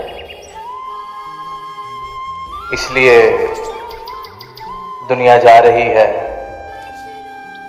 धरा धरा पर जा रही है, एक गुरु के बाद दूसरे गुरु पर जा रही है, एक परमात्मा का नाम जपने के बाद दूसरे परमात्मा का नाम जप रही है, एक तौर तरीके से पूजा अर्चना करने के बाद किसी और तौर तरीके को अपना रही है। शायद पिछली बार माला फेरने में कोई कमी रह गई होगी जो मेरा काम नहीं हुआ, अगली बार थोड़े और ध्यान से, अगली बार किसी और विधि के साथ। तो इंसान ने क्योंकि माया में इतना विचर रहा है, भौतिकता से सराबोर उसका जीवन इस प्रकार है कि परमात्मा को, किसी भी प्रकार के गुरु की कहीं आवाज सुनता है उसको सिर्फ एक साधन समझ लिया है अपनी दौड़ भाग भरी जिंदगी में रुकावटें हटाने का। आज अगर साइकिल है मेरे पास तो परमात्मा के आगे सर झुकाया जा रहा है कि कल मोटर बाइक हो जाए। मोटर बाइक है तो अनेक स्थानों पर जा जाकर सजदे किए जा रहे हैं कि गाड़ी हो जाए, फिर गाड़ी है तो और बड़ी गाड़ी हो जाए, फिर घर है तो घर बड़ा हो जाए, नौकरी नहीं है तो नौकरी मिल जाए, नौकरी मिल गई तो अब कोई जीवन साथी मिल जाए। दुनिया चल रही है, ये आवाज भी दे रही है, लिए जाओ गुरु की आशीषें, रहमत मिलेगी नहीं कहीं पे। और फिर इंसान अगर ऐसे स्थान बदल बदल कर अपनी मांगे पूरी करने के लिए 10 जगह, 20 जगह, 50 जगह जाता है, पर जहां वो सजदा करने के बाद, किसी विधि को अपनाने के बाद कोई उसकी मन की मुराद पूरी हो जाती है तो उसको लगता है कि यही कारण है, ये अच्छा दर मिला है, ये सच्चा दर मिला है, मेरी बात पूरी हुई, मेरी मांग पूरी हुई, ये ठीक विधि मिली है, नौकरी लग गई, जीवन साथी मिल गया, संतान की दात मिल गई, अनेक अनेक ख्वाहिशें अनेक अनेक चाहतें, अनेक अनेक मांगे लेकर इंसान इसी प्रकार से चल रहा है। और जहां भी ये शब्द सुने जाते हैं, गुरु या परमात्मा या पूजा या अर्चना या कर्म कांड, ये जितनी भी हम तथाकथित आध्यात्मिक बातें सुनते हैं, सिर्फ इसलिए कि कोई ऐसी मुराद, कोई ऐसी चाहत या तो पूरी हो जाए या कोई रुकावट जीवन से हट जाए।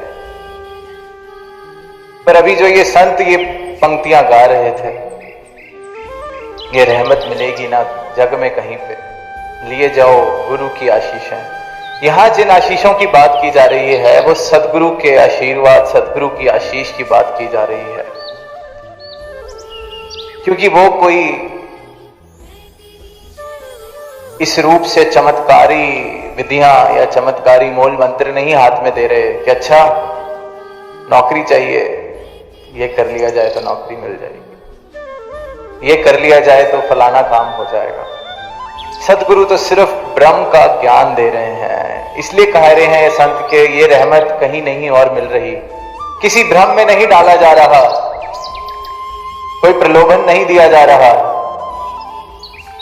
कोई झूठे वादे नहीं किए जा रहे। सिर्फ ये सत्य का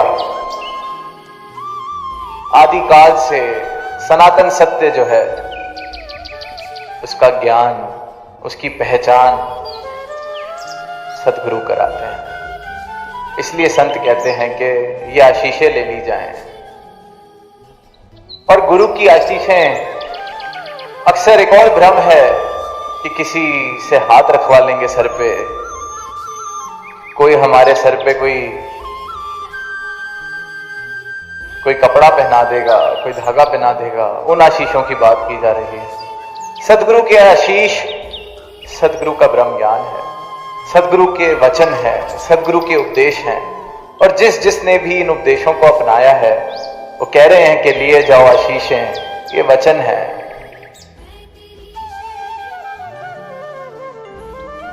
उपदेश है, जीवन जीने की कला है। ये जीते जी ब्रह्मलीन हो जाने की आज महापुरुषों ने बात दोहराई। जीते जी इस मोक्ष को प्राप्त कर लेने की कला की कृपा की रहमत सदगुरु करते हैं और अपने एक एक भक्त पर करते हैं। कोई ये नहीं कि कोई आरक्षण है या कोई रुकावट है, जो इनके दर पर आता है उस पर ये रहमत की जाती है। क्योंकि बहुत भ्रम है, बहुत भ्रमों में है इंसान, खासकर इस परमात्मा के विषय पर। उसको लगता है परमात्मा शायद, जैसे दास ने पहले भी कहा, कि दुनियावी दौलतें हासिल करने का एक साधन है। पर अगर यही बात होती तो दास को लगता है अधिकतर ऐसे जब दुनिया में देखते हैं, पढ़ते हैं, अनेकों ऐसी दुनिया बैठी है जो तो कहती है हम परमात्मा में मानते ही नहीं, पर दुनियावी तौर पर शायद बहुत ही ज्यादा धन दौलत लेकर बैठे हैं। तो अगर ये बात होती कि परमात्मा सिर्फ एक साधन है, तो कोई परमात्मा का परम भक्त ऐसा होता जिसके पास दुनिया की सबसे ज्यादा दौलत हो। इंसान भ्रम में है, परमात्मा जीवन में क्यों चाहिए, क्या आवश्यकता है, कैसे मिलेगा, कहां मिलेगा, मिल भी सकता है कि नहीं। भ्रम सीमित कर बैठा है परमात्मा को। किसी ने मंदिर में सीमित कर दिया, किसी ने मस्जिद में, किसी ने किसी तीर्थ पर परमात्मा को सीमित कर दिया। फिर वो पंक्तियां हमने सुनी है कि मुंह को कान ढूंढे बंदे, मैं तो तेरे पास हूं। ना तीर्थ में, ना मूरत में, ना एकांत निवास में। एकांत में बैठे हैं, सारे संसार से नाते तोड़कर ऐसी किसी जगह पर जाकर सोचते हैं कि एकांत में चले जाएंगे, सारे नाते तोड़ देंगे, किसी गुफा, किसी जंगल, किसी पहाड़ पर बैठ जाएंगे तो ये परमात्मा खुश होकर मिल जाएगा मुझे, या वहां पर मिलेगा। ना मंदिर में, ना मस्जिद में, ना काबा कैलाश में। मुझको कहाँ ढूंढे रे बंदे, मैं तो तेरे पास में। और ये जो बात है, ये जो पंक्तियां हैं कि मैं तो तेरे पास में, सदगुरु अपने ब्रह्म ज्ञान से, अपनी कृपा से इस पंक्ति को मेरे जीवन में सच कर देते हैं। फिर जिस मानव को इनके चरणों की भक्ति मिल जाती है, इनके चरणों का ब्रह्म ज्ञान, इनकी ये जो दात मिल जाती है, उसके जीवन में ये बात सच्चाई बन जाती है कि ये परमात्मा तो मेरे पास में है, शाहरग से भी करीब। अब सिर्फ कहा नहीं जा रहा, महसूस किया जा रहा है, देखा जा रहा है, एहसास में बात बस गई है कि जिधर देखता हूं उधर तू ही तू। ये परमात्मा इस रूप में मेरे जीवन में शामिल हो गया, किसी भ्रम के रूप में, किसी मान्यता के रूप में नहीं, पूरन का पूरन, जैसा ये है वैसे का वैसा, बिना किसी मिलावट। ये परमात्मा जो कल तक वो परमात्मा था, वो ये परमात्मा कर देता है सदगुरु। ये सदगुरु की रहमत है। और इसलिए संत कहते हैं कि ये रहमत मिलेगी ना जग में कहीं से, क्योंकि सदगुरु ही ब्रह्म का दाता है, मालिक है इस दात का। और आज ये इतने मेहरबान कि जो इस दर पर आता है, जो झोली फैलाकर एक जिज्ञासा भरे भाव के साथ इस परमात्मा को चाह रहा है, देखना चाह रहा है, मिलना चाह रहा है, खुद की पहचान करना चाह रहा है। सदगुरु अनेक अनेक रूप से ऐसे प्रयोजन करते हैं जहां से ऐसी जिज्ञासा किसी भी मानव की हो, वो पूरी हो रही है। आज ये रूप भी जो समागम का बना है, उद्देश्य केवल ये, एक एक संत ने जो बात कही वो खुले रूप से सारी मानवता को आवाज दे रहे हैं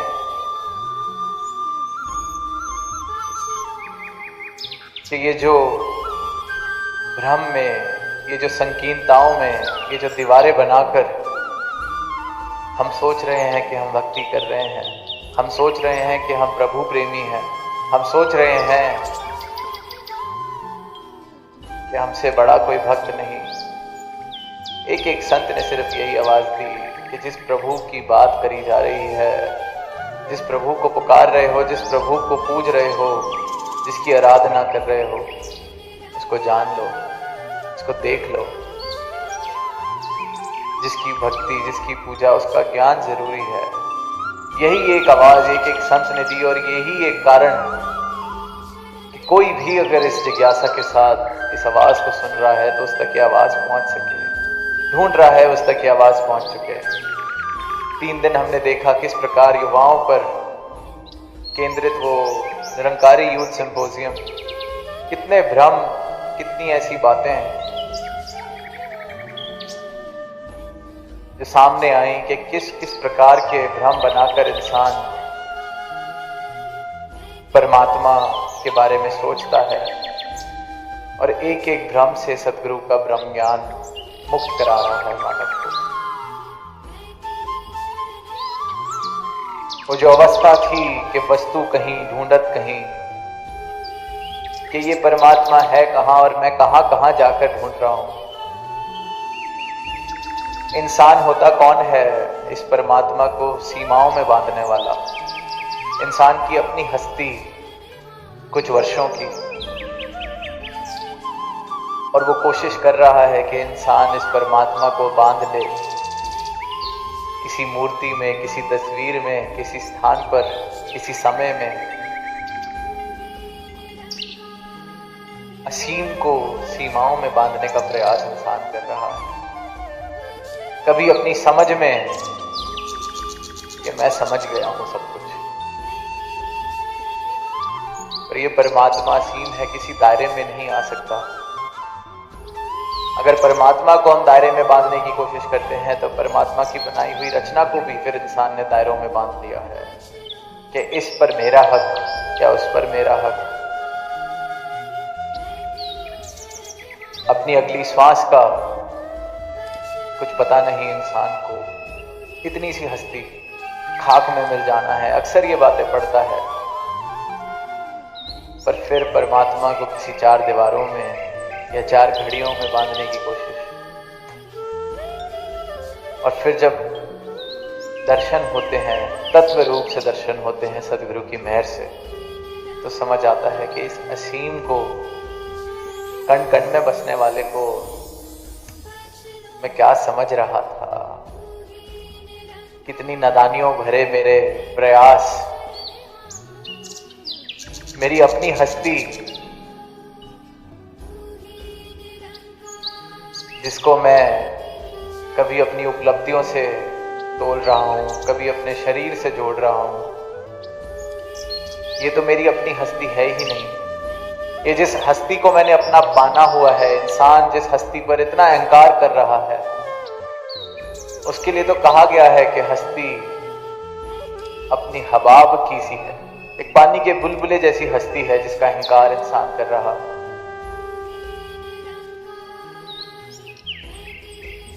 पर मेरा असली रूप, मेरी असली पहचान, जो ये सवाल है कि मैं कौन हूं, और ये सवाल ऐसा है जब जिस किसी इंसान के जीवन में ये सवाल आ जाता है, ये आवाज आ जाता है कि मैं कौन हूं, मैं जानना चाहता हूं। और ये बुद्धि के तत्व पे तल पे बात नहीं कर रहा दास, तर्क वितर्क के तल पर बात नहीं कर रहा, पर जब आत्मा की पुकार, अंदर से इंसान सिर्फ ये आवाज सुन रहा है और इस सवाल का जवाब ढूंढ रहा है कि मैं हूं कौन, तो फिर इस ब्रह्म ज्ञान से सदगुरु इस बात का भी जवाब देते हैं। सुना हमने self realization through god realization, कि इस परमात्मा की जानकारी, इस परमात्मा की प्राप्ति के बाद मैं कौन हूं, इस बात का भी मुझे जवाब मिलता है।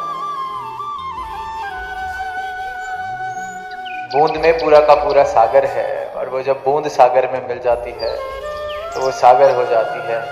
और इसी को ब्रह्म ज्ञान के बाद मुक्ति कहा गया है, मोक्ष कहा गया है। जीते जी इस परमात्मा में इस प्रकार मैं लीन हो सकता हूं, इसके एहसास में इस प्रकार लीन हो सकता हूं कि मोई तोई तोई मोई अंतर कैसे। और फिर सही मायनों में भक्ति की शुरुआत होती है, क्योंकि भक्ति हो किसकी रही है, कर किसकी रहे हैं, इस बात का मुझे जवाब मिल जाता है। फिर धुंध हट जाती है, सीधा सीधा साफ साफ दिखने लगता है, भ्रमों की धुंध हट जाती है, मैं मेरी का अहंकार मिट जाता है, छोटे बड़े की दीवारें कट जाती हैं, गिर जाती हैं, जात पात नर नारी ये सारे फर्क हट जाते हैं। और इस अवस्था को फिर एक ब्रह्म ज्ञानी की अवस्था कहा गया है, और यही अवस्था हर एक मानव प्राप्त कर सकता है। इस दातार को, इस परमात्मा को हर कोई अपने जीवन में तत्व रूप से शामिल कर सकता है, और यही मुमकिन करने के लिए सदगुरु इस धरा पर आते हैं, और इस ब्रह्म की आवाज अनेक अनेक रूप से, अनेक अनेक तरीके से सदगुरु और उनके संत सारी ही मानवता को देते चले जाते हैं कि और अब के दर्शन कर लो, प्राप्त कर लो इस दातार को, भ्रमों से मुक्त हो जाओ, नफरतों से मुक्त हो जाओ, वैर से मुक्त हो जाओ, प्रेम भरा संसार सजाते चले जाएं, जिसका आधार ये परमात्मा हो, जिसका आधार ये परम सत्य हो। तो यही अरदास कि वाकई ही में ऐसा संसार हम बसाने में अपना योगदान दें, प्रेम ही जीवन का आधार हो, परमात्मा ही जीवन का आधार हो, मन में भाव अपनत्व वाले हों, स्वीकृति वाले हों, विनम्रता वाले हों, और इन्हीं भावों से युक्त जीवन सभी के लिए वरदान रूप भी फिर बनता है। तो इन्हीं शब्दों से दास इजाजत चाहेगा, प्रेम से कहना धन्य। सत्संगत जी, प्यार से कहना धन्य निरंकार जी। आशा करता हूँ सतगुरु माता जी की कृपा से आप सभी अच्छे होंगे, स्वस्थ होंगे। सत्संगत जी, आप जी के चरणों में बहुत ही सुंदर विचार, जिसका विषय है सत्संग से जीवन में आने वाले बदलाव। चलिए साथ संगत जी जानते हैं साथ संगत जी सत्संग से हमारे जीवन में क्या क्या बदलाव आते हैं। नंबर 1, मानसिक शांति और स्थिरता। सत्संग में मिलने वाले आध्यात्मिक विचार और प्रवचन व्यक्ति के मन को शांति प्रदान करते हैं, जिससे तनाव और चिंता कम होती है। नंबर 2, सद्गुणों का विकास। प्रेम, करुणा, सहनशीलता और विनम्रता जैसे गुणों का विकास होता है, जिससे व्यक्ति का चरित्र निखरता है। नकारात्मकता से मुक्ति। सत्संग से बुरी आदतें जैसे क्रोध, लोभ और अहंकार से दूर होने लगता है। यह उसे सच्चे सुख और आंतरिक शांति की ओर ले जाता है। आध्यात्मिक उन्नति। सत्संग व्यक्ति को आत्मचिंतन और ईश्वर से जुड़ने की प्रेरणा देता है, जिससे आत्मज्ञान की ओर अग्रसर होता है।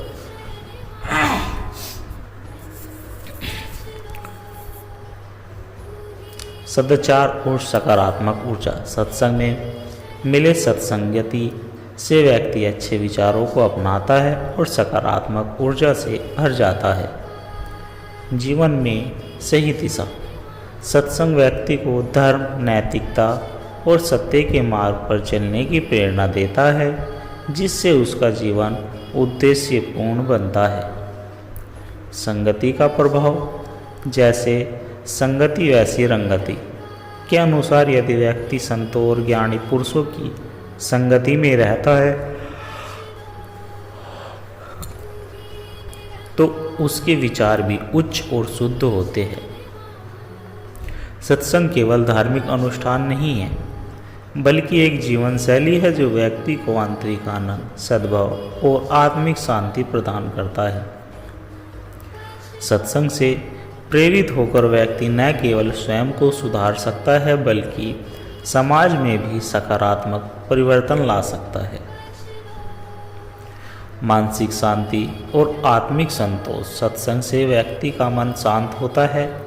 ईश्वर, धर्म और सच्चाई से जुड़े विचार सुनने से तनाव और चिंता कम होती है, जिससे आंतरिक सुख और शांति मिलती है। सकारात्मक सोच और सद्गुणों का विकास।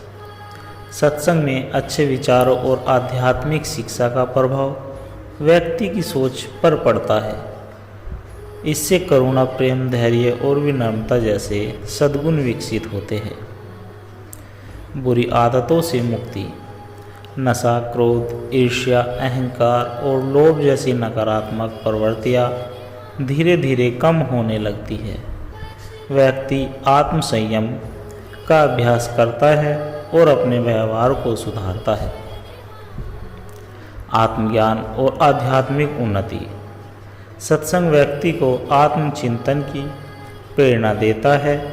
ईश्वर के प्रति आस्था बढ़ती है और जीवन के वास्तविक उद्देश्य को समझने में सहायता मिलती है। अच्छे संगति का प्रभाव। जैसी संगति वैसी रंगति। यदि व्यक्ति अच्छे विचारों और सत महापुरुषों की संगति में रहता है तो उसके विचार भी शुद्ध और सकारात्मक हो जाते हैं। सेवा और परोपकार की भावना। सत्संग से व्यक्ति में दूसरों की सेवा करने और समाज के प्रति उत्तरदायित्व निभाने की प्रेरणा मिलती है। वह निस्वार्थ भाव से दूसरों की मदद करने लगता है। जीवन में अनुशासन और नैतिकता। सत्संग से व्यक्ति के आचरण में सुधार आता है। वह सत्य, अहिंसा, प्रेम और कर्तव्य निष्ठा जैसे नैतिक मूल्यों को अपनाता है, जिससे उसका जीवन अधिक संतुलित और अनुशासित हो जाता है। सत्संग व्यक्ति को एक श्रेष्ठ जीवन जीने की प्रेरणा देता है। यह न केवल आत्मिक शांति प्रदान करता है, बल्कि समाज और परिवार में भी प्रेम, सौहार्द और सद्भाव बढ़ाता है। नियमित सत्संग से जीवन में स्थायी सकारात्मक परिवर्तन संभव है। साथ संगत जी, सत्संग का चमत्कार। गांव में रामलाल नाम का एक व्यक्ति रहता था। वह क्रोधी स्वभाव का था और छोटी छोटी बातों पर झगड़ने लगता था। नशे और जुए की लत ने उसका जीवन बर्बाद कर दिया था। उसकी पत्नी सुमित्रा और बच्चे उसके व्यवहार से दुखी थे। गांव में कोई भी उसे पसंद नहीं करता था और लोग उससे दूर रहने लगते। एक दिन गांव में एक संत का सत्संग हुआ। सुमित्रा ने बहुत आग्रह किया कि रामलाल भी सत्संग में जाए, लेकिन वह तैयार नहीं हुआ।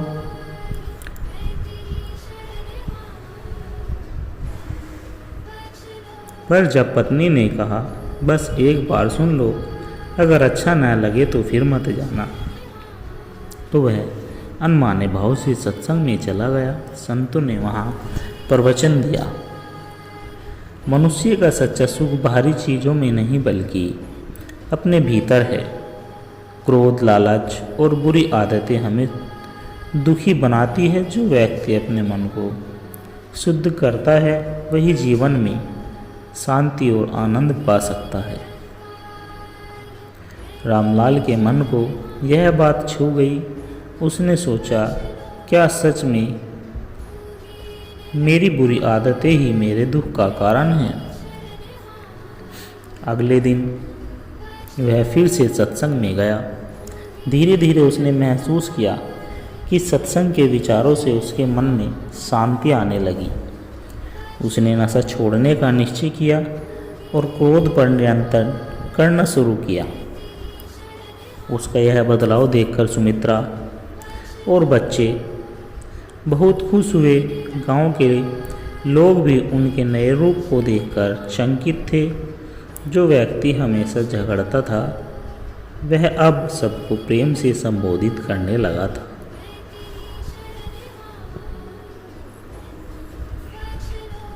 कुछ महीनों में रामलाल पूरी तरह बदल चुका था। अब वह हर सुबह भजन कीर्तन में जाता, जरूरतमंदों की मदद करता और अपने परिवार के साथ प्रेम से रहता। उसकी बुरी संगति छूट गई और उसकी अच्छी आदतों ने गांव के अन्य लोगों को भी प्रेरित किया। सत्संग ने रामलाल के जीवन को बदल दिया। जहां पहले उसके घर में कलह थी, अब वहां शांति और प्रेम था। सत्संग केवल धार्मिक प्रवचन नहीं बल्कि जीवन को सही दिशा देने वाला मार्गदर्शन है। जो भी इसे अपनाता है उसका जीवन सुंदर और आनंदमय बन जाता है। सत्संगत जी, सत्संग का प्रभाव। एक बार की बात है, काशी नगरी में एक धनिक व्यापारी रहता था। वह अत्यंत लालची और स्वार्थी था। धन कमाने की धुन में उसने गरीबों का शोषण किया।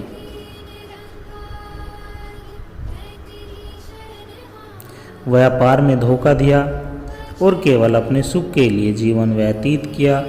लोग उसे देखते रह गए। संपत्ति की आंधी दौड़ में यह आदमी अपने जीवन का सच्चा आनंद भूल गया। एक दिन नगर में एक प्रसिद्ध संत आए। उनके सत्संग की ख्याति दूर दूर तक फैली थी। व्यापारी के एक मित्र ने उसे कहा, तुम एक बार संत के सत्संग में जाओ, शायद तुम्हें कुछ समझ में आ जाए।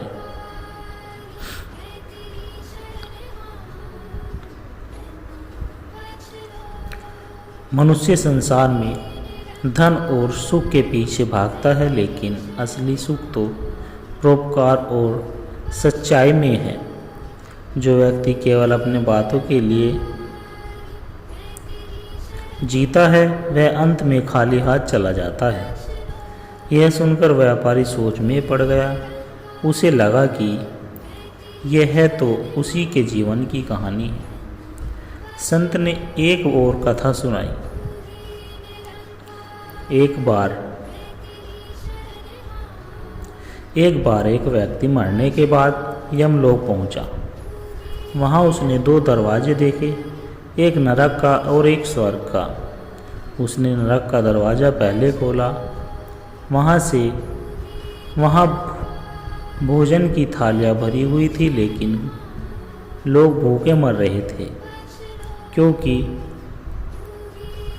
उसके हाथ लकड़ी के थे और वे स्वयं खा नहीं सकते थे। फिर उसने स्वर्ग का दरवाज़ा खोला। व्यापारी ने यह सुना और उनके हृदय में कुछ परिवर्तन हुआ। उसने सोचने लगा, अब तक मैंने केवल अपने लिए कमाया, लेकिन असली सुख तो दूसरों की सेवा में है। उस दिन से व्यापारी ने अपना हृदय बदल लिया। वह ज़रूरतमंदों की सहायता करने लगा, गरीबों में भोजन बांटने लगा और व्यापार में ईमानदारी से काम करने लगा। लोग आश्चर्य में पड़ गए। यह वही व्यापारी है जो कभी स्वार्थी था। सत्संग ने इसे सचमुच बदल दिया। सत्संग जी यह कहानी हमें सिखाती है, सत्संग कीजिए साधु की, हरि गुण होए प्रकाश, मन निर्मल चित शीतल, मिटे मोह की प्यास। जो व्यक्ति सत्संग करता है उसके जीवन में सच्चा सुख आ जाता है। सत्संग जी गुरु कृपा का चमत्कार। बहुत समय पहले की बात है। माधव प्रदेश के एक छोटे से गांव में मधु नामक एक गरीब किसान रहता था। वह बहुत सरल स्वभाव का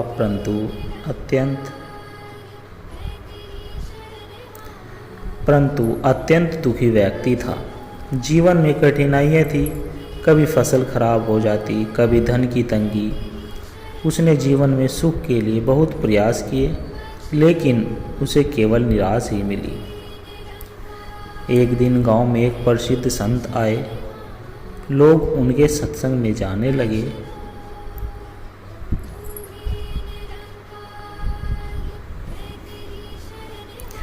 मधु भी उनकी वाणी सुनने गया। संत ने कहा, मनुष्य अपने दुखों का कारण स्वयं है। जो बाहर सुख खोजता है वह सदा भटकता रहता है। सच्चा सुख आत्मा के भीतर है और उसे केवल भक्ति और सत्संग में ही पाया जा सकता है। मधु ने संत से पूछा, गुरुदेव क्या मेरा भी उद्धार हो सकता है? संत मुस्कुराए और बोले, यदि तुम सच्चे हृदय से भक्ति करोगे और ईश्वर पर विश्वास रखोगे तो तुम्हारा जीवन अवश्य बदल जाएगा। मधु ने संत की बातों को हृदय से स्वीकार किया। उसने नित्य सत्संग करना और प्रभु का नाम जपना आरंभ किया। धीरे धीरे उसके मन का तनाव समाप्त हो गया और धीरे उसकी शांति उसी के भीतर पाई गई। अब वह पहले की तरह परेशान नहीं रहता था। भले ही जीवन में कठिनाइयाँ थी, लेकिन अब वह उन्हें ईश्वर की इच्छा मानकर स्वीकार करने लगा। उसकी यह परिवर्तनशील देखकर गांव के लोग चकित रह गए।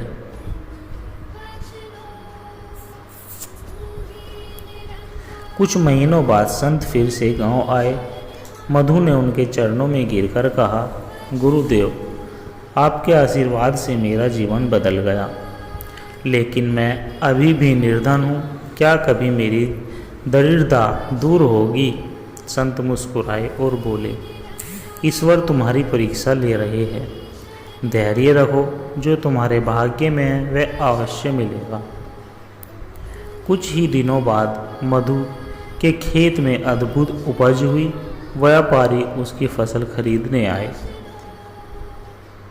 और उसे खूब धन प्राप्त हुआ। उसकी दरिद्रता समाप्त हो गई, लेकिन अब वह अहंकार से दूर और विनम्र बन गया था। यह देखकर गांव वाले बोले, जिसने सच्ची भक्ति को अपनाया वही जीवन के असली सुख को प्राप्त कर सकता है। साथ संगत जी साखी कहती है, सद्गुरु की कृपा जहाँ होती है वहाँ सारा संकट मिट जाता है। जो मनुष्य प्रभु पर विश्वास करता है उसे सच्चा सुख प्राप्त होता है। इस प्रकार साथ संगत जी मधु के जीवन में सत्संग और भक्ति के कारण अद्भुत परिवर्तन आया। उसने यह समझ लिया कि सच्चा सुख केवल बाहरी संपत्ति में नहीं बल्कि आत्मिक शांति में है। साथ संगत जी सत्संग का प्रकाश। गांव के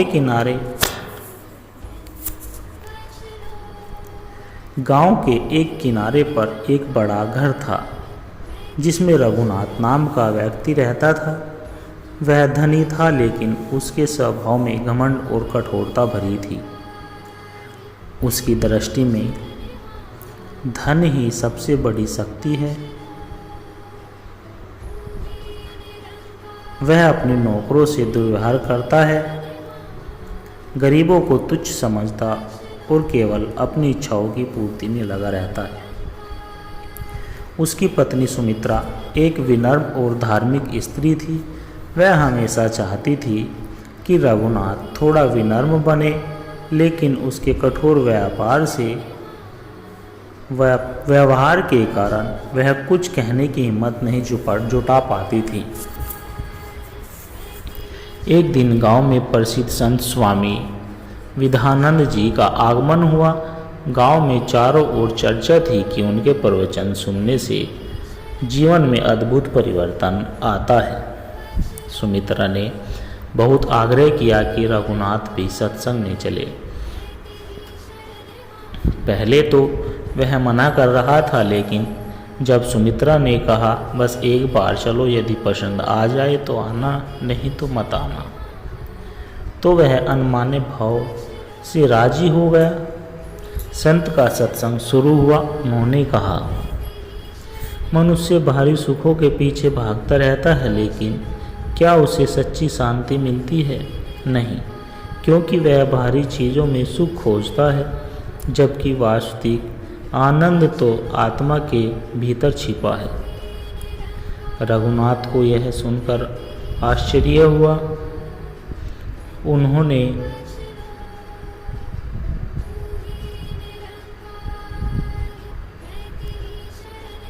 जो व्यक्ति केवल धन को ही सब कुछ मानता है वह एक भ्रम में जी रहा है। वास्तविक धन प्रेम, करुणा और सेवा है। यह वचन सुनकर रघुनाथ को कुछ अजीब लगा, लेकिन वह चुप रहा।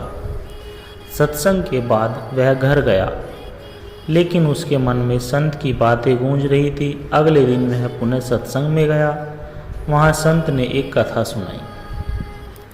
कथा कुछ इस प्रकार थी कि सत्संग जी एक धनी सेठ था, जिसके पास अपार संपत्ति, लेकिन उसे कभी शांति नहीं मिली।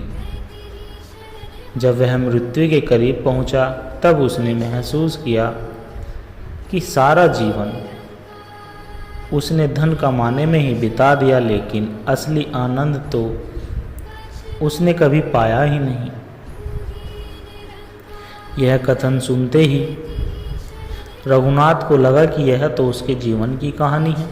उसने कहानी पहली बार खुद को पहचानने की कोशिश की। अब वह रोज सत्संग में जाने लगा। धीरे धीरे उसका स्वभाव बदलने लगा। एक दिन उसने अपने नौकरों को प्रेम से बुलाया और कहा, अब से मैं तुम सबका सम्मान करूंगा। मुझे क्षमा करो, मैं अब तक गलत था। नौकर हैरान रह गए। जो व्यक्ति कभी उन्हें अपशब्द कहता था, वह आज उनसे क्षमा मांग रहा है। फिर उसने गांव के लोगों को भोजन बांटना शुरू किया। वह पहले की तरह कठोर नहीं रहा, बल्कि अब उसमें विनम्रता आ गई। कुछ महीनों बाद जब संत विधानंद जी फिर से गांव आए, तो रघुनाथ उनके पास गया और हाथ जोड़कर बोला, गुरुदेव आपने मेरे जीवन की दिशा बदल दी। पहले मैं केवल जन्म का गुलाम था, लेकिन अब मुझे सच्चे सुख का एहसास हुआ है। संत ने मुस्कुराकर कहा, सच्चा परिवर्तन तभी आता है जब व्यक्ति अपने अहंकार को त्याग कर सेवा और प्रेम का मार्ग अपनाता है। तुम्हारा जीवन अब सार्थक हो गया है। रघुनाथ अब गांव के लोगों के लिए प्रेरणा बन गया था। उसने सीखा कि जीवन का असली आनंद केवल धन संपत्ति में नहीं, बल्कि सदाचार, सेवा और आध्यात्मिक शांति में है। साथ संगत जी, सत्संग केवल प्रवचन नहीं, बल्कि जीवन को नई दिशा देने वाली शक्ति है। रघुनाथ का जीवन इस बात का प्रमाण है कि जब मनुष्य आत्म अवलोकन कराता है और सही मार्ग अपनाता है तो उसका जीवन सुखमय और सार्थक बन जाता है। सत्संगत जी, आप जी को दास के द्वारा कहे गए प्रेरणादायक कहानी विचार अच्छे लगे हो तो लाइक, कमेंट, शेयर और दास के चैनल को सब्सक्राइब जरूर कर दे और दास को आशीर्वाद दे के हर रोज़ आप जी के चरणों में ऐसी ही प्रेरणादायक कहानी विचार लेकर आता रहूं। सत्संगत जी, प्यार से कहना, धन निरंकार जी।